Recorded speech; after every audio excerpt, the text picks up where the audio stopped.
ناظرین، جاپان کی اسٹیل صنعت کاربن ڈائی آکسائڈ کا اخراج 2050 تک ختم کرنے کی خواہاں نظر آتی ہے۔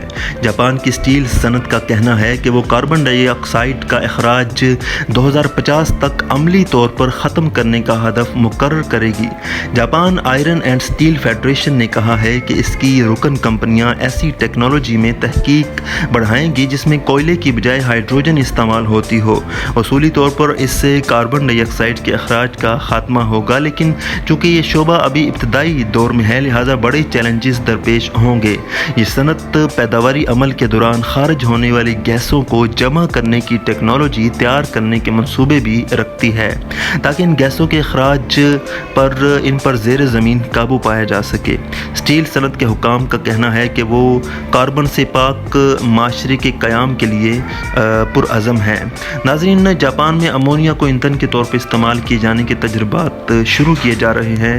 میڈیا رپورٹس کے مطابق جاپان بجلی کی پیداوار کے لیے امونیا کو ایندھن کے طور پر استعمال شروع کر رہا ہے۔ اس سے بجلی کی پیداوار کے عمل میں کاربن ڈائی آکسائڈ کا اخراج روکا جائے گا۔ خیال رہے کہ امونیا گیس جلنے پر کاربن ڈائی آکسائڈ خارج نہیں کرتی۔ امونیا کو جلانے پر زہریلی گیس نائٹروجن آکسائڈ خارج ہوتی ہے، تاہم یہ توقع ظاہر کی گئی ہے کہ جلنے کے عمل میں ہوا کی مناسب مقدار کے ذریعے اس کے اخراج میں کمی کی جائے گی۔ اس تجربے کا آغاز حرارت سے بجلی پیدا کرنے والی جاپانی کمپنی جیرا کر رہی ہے۔ اگست سے وسطی جاپان کے اپنے بجلی گھر میں کوئلے اور امونیا کے آمیزے کو جلا کر بجلی پیدا کی جائے گی۔ اس تجربے کے تحت کوئلے میں امونیا کی معمولی مقدار ملائی جائے گی اور اسے بتدریج بڑھا کر مالی سال 2024 میں 20% تک لے جایا جائے گا۔ یہ منصوبہ بھاری مشینری بنانے والی کمپنی IHI کے تعاون سے انجام دیا جا رہا ہے۔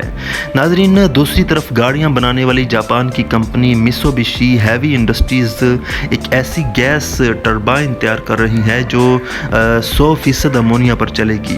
میتسوبشی کا ہدف ہے کہ اسے 2025 تک تجارتی بنیادوں پر بجلی گھروں کے استعمال میں لایا جا سکے۔ ناظرین، ان تجربات کا مقصد موجودہ بجلی گھروں کو استعمال کرتے ہوئے کاربن ڈائی آکسائڈ کا خاتمہ ہے، کیونکہ کوئلے سے چلنے والے بجلی گھروں پر دنیا بھر میں تنقید میں اضافہ ہو رہا ہے۔ ناظرین، جاپان 2050 تک کاربن فری ملک بننے جا رہا ہے۔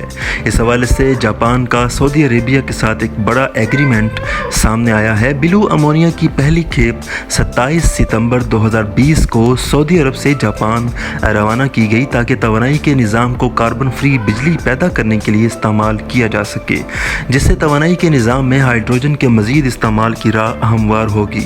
عرب نیوز کے مطابق سعودی جاپانی تعاون ایک پائلٹ پروجیکٹ کا حصہ ہے جس میں انسٹی ٹیوٹ of energy economics Japan IEEJ اور سعودی آرامکو نے سعودی بیسک انڈسٹریز کارپوریشن سابق کے ساتھ شراکت داری کی ہے۔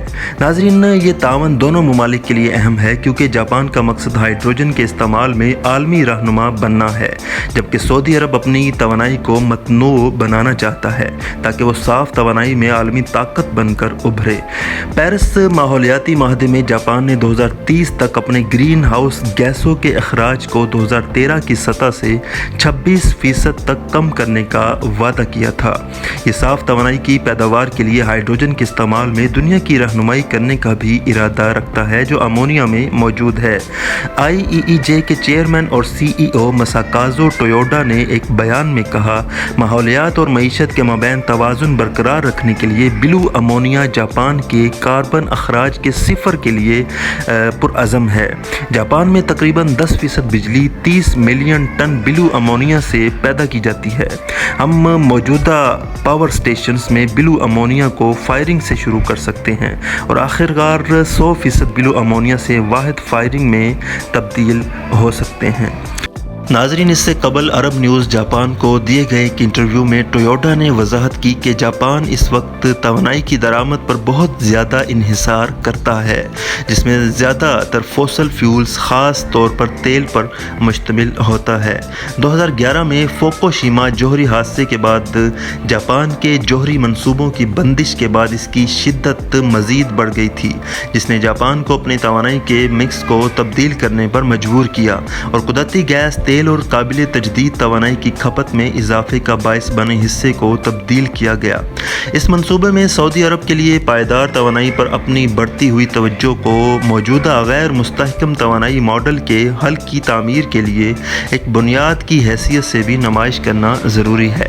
مملکت نے توانائی کی منتقلی کی ہے جس میں فوسل فیول سے آہستہ آہستہ ہائیڈروجن پر مبنی کم کاربن توانائی کے ذرائع کی طرف اپنی ترقیاتی حکمت عملیوں کے مرکز میں ان کی توانائی کی پیداوار کو متنوع بنانا ہے۔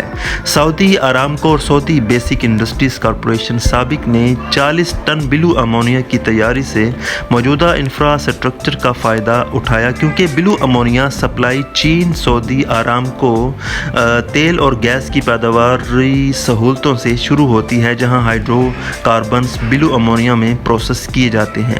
ناظرین، بلو امونیا پروجیکٹ کے معاملے میں سعودی آرامکو نے ایک بیان میں کہا ہے کہ اس عمل کے دوران قبضہ میں لیا گیا 50 ٹن کاربن ڈائی آکسائیڈ کے ذریعے شپنگ چیلنجوں پر قابو پا لیا گیا۔ ان میں سے 30 ٹن سابق کے ابن سینا میتھانول پلانٹ میں استعمال ہوا، باقی 20 ٹن عثمانیہ تیل فیلڈ میں پہنچایا گیا۔ اس کے بعد بلو امونیا کو جاپان میں 3 پیداواری یونٹس میں بجلی پیدا کرنے کے لیے بھیجا گیا۔ آئیوئی کا ایکبل پلانٹ، جہاں امونیا کو کوئلہ کے ساتھ مل کر فائر کیا گیا، یوکوہاما میں 2 میگا واٹ کا ایک پلانٹ جہاں امونیا کو قدرتی گیس کے ساتھ فائر کیا گیا تھا، اور کوریما میں ایک 50 kilowatt micro gas turbine site. Saudi media کے مطابق سعودی آرامکو کے chief technology officer Ahmad Alkhowaiter نے کہا، یہ دنیا کے گرد پہلی شپمنٹ سمجھی جاتی ہے اور یہ آرامکو کے لیے ہائیڈرو کاربن کو کم کاربن ہائیڈروجن اور امونیا کے قابل اعتماد اور سستی ذریعے کے طور پر متعارف کرانے کے لیے ایک اہم موقع کی نمائندگی کرتا ہے۔ ناظرین، جاپان کی اسٹیل صنعت کاربن ڈائی آکسائیڈ کا اخراج 2050 تک ختم کرنے کی خواہاں نظر آتی ہے۔ ناظرین، یہ تھی آج کی ایک مختصر سی ویڈیو۔ مزید اس طرح کی ویڈیوز دیکھنے کے لیے پاکیزہ ٹی وی کو سبسکرائب کر لیجئے اور بیل آئیکن کو کلک کر لیجئے تاکہ آپ کے پاس نوٹیفیکیشنز پہنچتے رہیں۔